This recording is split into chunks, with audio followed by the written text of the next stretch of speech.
Most people don't damage their voice overnight, they do it slowly over time with certain habits. Things that seem harmless, but over time they start to wear your voice down. So if your voice gets tired, hoarse, or strained, this might be why. I'm Christine, I'm a speech pathologist, vocal health and performance coach, and I help speakers and singers build a strong, reliable voice that lasts and that they can feel confident about.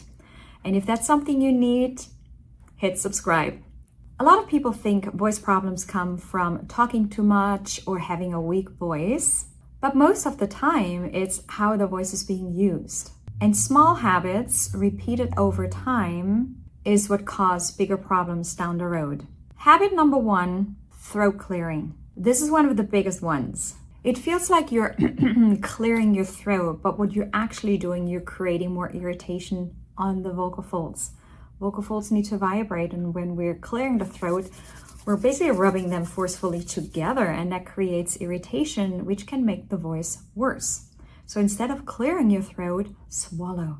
Take a sip of water. Number 2, dehydration. Your vocal folds need hydration to function well again. They like to do this motion. They need to do this motion in order to make sound. When we don't give enough hydration, they start to stiffen, and that can cause hoarseness and then also irritation, and makes it harder to speak or sing and use the voice over time. Habit number 3, low energy, also known talking in glottal fry. So if your voice doesn't have enough support when speaking, that means the muscles in the throat have to work harder, and that can lead to fatigue and strain over time.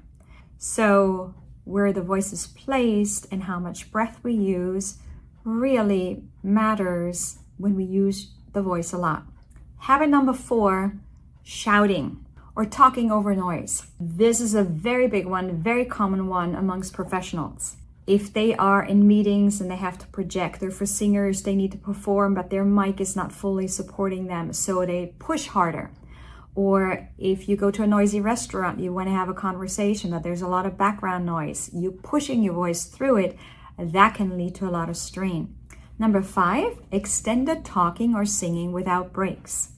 If you use your voice all day, let's say you're a salesperson and you're on the phone all day long, or you give meetings, you give presentations, you're a performer, recording artist, you're in the studio for hours on end, and then you have rehearsal and performance. If you have such high voice use, such high demand for your voice, you gotta give it breaks in between.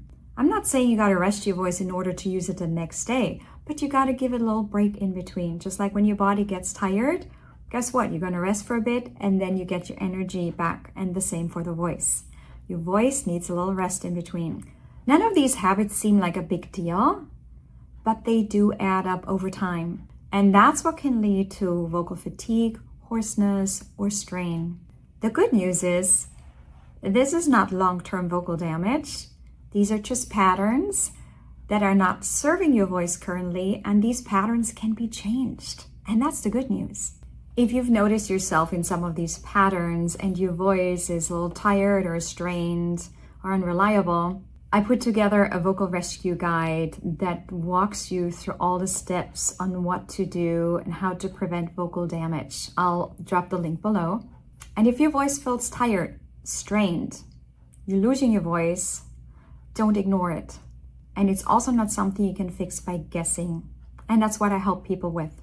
If you need help with your voice beyond the basics of what we just talked about today, reach out, book a strategy call with me. The link is below. We'll look exactly at what's happening with your voice, what next step to take to get your voice back on track, and how to move forward with ease. Your voice is shaped by what you do every day, and small changes can make a big difference. I'll see you in the next video.